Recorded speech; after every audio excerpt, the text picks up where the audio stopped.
Welcome to a special edition of MC TV. I'm Madison Brown here with our new MC president, Dr. Blake Thompson, as we dive into the new Thompson era here at Mississippi College. So Dr. Thompson, it was announced in May that you would be our new president, and you stepped into that position on July 1st. I know it's probably been a whirlwind, but what have the last couple months felt like? It's been a whirlwind, but we've absolutely loved it. This is an incredible community. Clinton and the campus are incredible places to live. We've just felt at home already. We haven't had any difficulties with transition. Our families have loved us being home.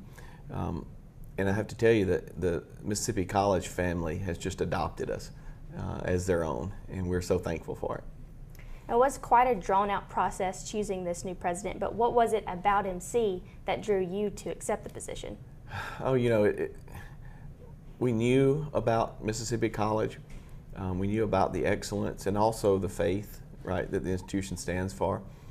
And in the beginning of the process, it really was just a door opening, just a little bit, just a little sliver of an opening. And as we kind of started walking toward that door, it opened wider, and we started walking faster toward it.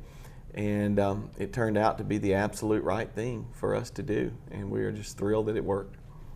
Now, what's been the most exciting or interesting thing that you've gotten to do so far as president? Oh, there have been lots of exciting things that we've done. The first one that comes to mind is having 500 or 600 of our new students to the Phillips House.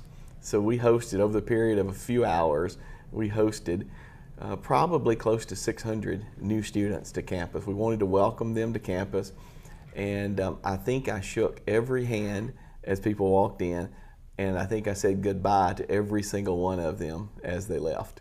Now, last year I asked Dr. Royce what some of the perks were to being campus president. Have you found any of those yet, besides the golf cart? Well, the golf cart is definitely a perk, and I love it. I love it. It lets me get around, but it lets me go and see all the people on this campus, and I can get between faculty meetings and staff meetings and student meetings a lot quicker. And I've been really careful to obey all the traffic rules, and I've been really careful not to run over a student.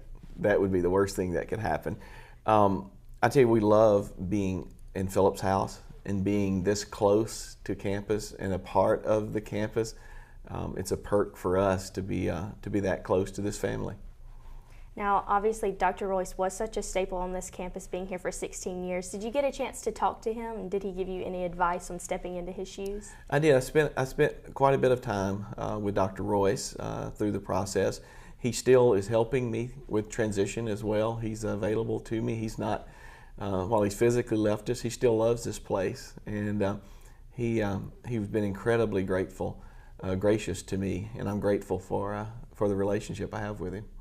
Now, you left a vice president position at Ohio State that has a campus of over 60,000 students, and now you're at MC that has just a little over 5,000. How has that transition been? Well, let me first say that I'm incredibly thankful to the opportunities that Ohio State gave me.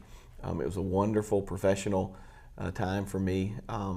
We spent the last 9 years or so in Columbus, Ohio, which is an incredible city. And we were sad to leave, and we said goodbye to some dear friends and some close colleagues. But you know, I think they understood that this was an opportunity to come home, and for us to come home and give back and do something at a place that we love. And I think in the end they were all happy for us and excited for us, and it's fulfilled every one of those dreams. I've heard this phrase several times already on campus, that we're here and we're doing life together. And I'm not sure exactly what that means, but it feels like that's what we're doing as a campus family, and we're just pleased to do it. Like you mentioned, you got to come home. You're from Mississippi. So what was that feeling like, knowing that you're going to get to come back home to Mississippi? You know, I think we'd been gone for over a decade and a half, and sometimes we wondered, would God lead us back home? And He created the opportunity. So it was fulfilling. It was exciting. I don't think once we made the decision, we haven't had any regrets or hesitations at all. We are convinced this is exactly where we're supposed to be.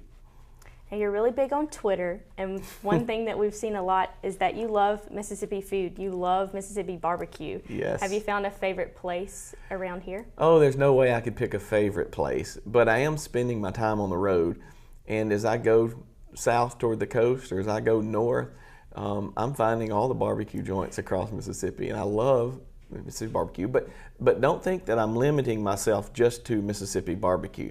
There are a host of other incredible restaurants in this state, and you know, my taste in restaurant run from fast food all the way to farm to table, and we enjoy all of them. So lots more to do, lots more to cover.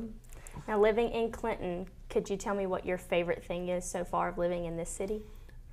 Oh, obviously this campus is my favorite, but what I really love is the connection between this campus and those red brick streets of Old Town, and the way they kind of run together and they blend together, and it really does create an environment that is great for us as a family.